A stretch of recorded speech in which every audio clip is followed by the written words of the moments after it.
ลุงดมเล่าเรื่องผีออกมาจากเสียงรถทัวร์เรคคอร์ดครับมือนั่นเสียงลมพัดกลางทุ่งนาเสียงกบเสียงเขียดห้องย่ำมือแรงลุงดมเล่าเรื่องผีมื้อนี้พาทุกท่านมาฟังเรื่องของบักเสียงที่เขาซาเขาลือว่ามันตายแบบใดครับไปฟังเรื่องราวของบักเสียงเรื่องนี้เป็นเรื่องที่ผู้เฒ่าผู้แก่อยู่ในหมู่บ้าน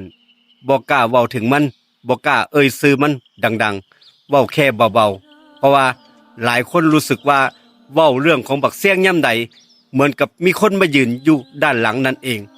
บักเสียงนี่มันเป็นผู้ชายวัยประมาณสัก35ถึง40ปีบ้านอยู่ปลายหมู่บ้านอยู่ปลายหน้านี่แหละครับบ้านมันอยู่ติดกับป่าซ่านิสัยเด่นของมันคือมันชอบของขลังชอบลองของบ่ย่านผีบ่เชื่อคำเตือนของผู้เฒ่าผู้แก่ในหมู่บ้านแท้บ้านเว้ากันว่าบักเสียงนี่มันปากดีมันมีของผีมีจริงบ่จริงมันบอกว่ามันบ่ฮู้บ่เห็นดอกของขลัง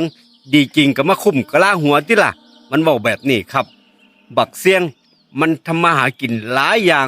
แต่ที่รวยผิดปกติคือช่วงหลังๆนี่บักเสียงได้เงินง่ายได้เงินแบบใดล่ะครับคือหนึ่งบักเสียงเข้าป่าซ่ากลับมาพร้อมเงินปึกบักใหญ่มื้อต่อมาบักเสียงถูกหวยงวดถัดมาได้เงินจากของที่บุคคลสิได้คนก็สิเริ่มซุบซิบนินทาว่าบักเสียงนี่รวยผิดปกติมันไปเอาเงินมาจากปากผีบ่แม่นบ่คือดินเขาว่าคนตายมันไปเอาเงินมาจากป่าซ่าติหรือว่าไปบนเอียงไว้แล้วมันได้คำสาบานที่มันสาบานไว้แล้วมันก็รวยผิดปกติเอ๊ะบักเสียงนี่หัวเราะครับบอกว่ากูมีของดีผีบ่กล้าแตะกูดอกผีย่านกูตัวเสียงเว้าแบบนี้ครับก่อนบักเสียงสิตายประมาณ7 มื้อมันเริ่มมีอาการแปลกๆอาการของมันนอนละเมอเว้าอยู่ผู้เดียวบ่มีตัวตนเว้าแบบเพ้อเจ้อเว้าแบบนั้นแหละครับกลางคืนชอบลุกขึ้นมานั่งมองความมืดบักเสียงบางคืนมันห้องให้อย่าอย่ามาเอากูย่านบักเสียงเว้าแบบนี้ครับเมียของมันเล่าว่าเหมือนกับว่ามีคนมายืนอยู่ปลายเตียงของมันแต่พอส่องไฟไปเบิ่งบ่มีผู้ใดคืนนั้นคืนสุดท้ายที่บักเสียงมันสิตายบักเสียงบ่ยอมนอนบ่ยอมหลับยอมนอนเลยคืนนั้นมันนั่งกอดเข่าอยู่เหงื่อออกไปทั้งโตทั้งที่อากาศหนาวช่วงนั้นประมาณสักตีสามได้ยินเสียงห้องลั่นบ้านบักเสียงมันเป็นอีหยังล่ะครับกูขึ้นให้พวกมึงแล้วอย่ามาเอาของกูไปให้บ้าน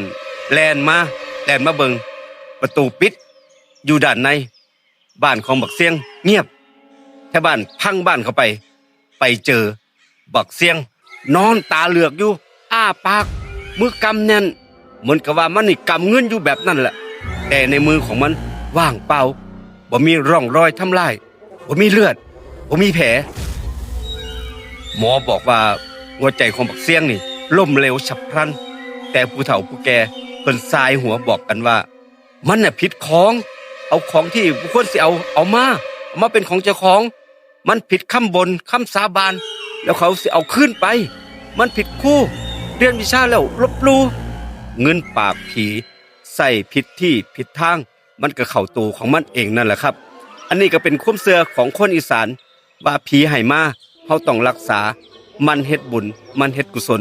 นั่นแหละเป็นดีที่สุดหลังเผาศพบักเสียงหมาในหมู่บ้านหอนกันบ่ยอมเข้าบ้านหอนตั้งแต่ท้ายบ้านยันหมู่บ้านกลางคืนมีเสียงคนย่างรอบเฮือนรอบหมู่บ้านแห่งนั้นคนผ่านไปผ่านมาตรงหน้าบ้านบักเสียงสิรู้สึกว่าเย็นวาบทันทีเงินที่บักเสียงเคยให้หามาได้แม้แต่10 บาทเดียวมันก็สิเอาคืนไปมันเว้าแบบนั้นครับลุงดมอยากสิบอกทุกท่านว่าบักเสียงมันตายเพราะว่ามันผิดคำสาบานผิดคำที่ให้ไว้บ่แม่นว่าตายเพราะโรคแต่เพราะว่ามันลืมไปว่าโลกนี้บ่ได้มีมันเพียงคนเดียวบักเสียงบางสิ่งบางอย่างของที่มันได้มาแต่คนอื่น เขาบ่เอาคืนหรือว่าเขาให้มันเฮ็ดบุญแต่มันบ่เฮ็ดบุญขอบคุณกับการติดตามลุงดมเล่าเรื่องผีบันทึกเสียงรถทัวร์เรคคอร์ดแล้วทุกท่านไปก่อนปักคอมเมนต์ว่าใต้คลิปนี้ครับสวัสดีครับ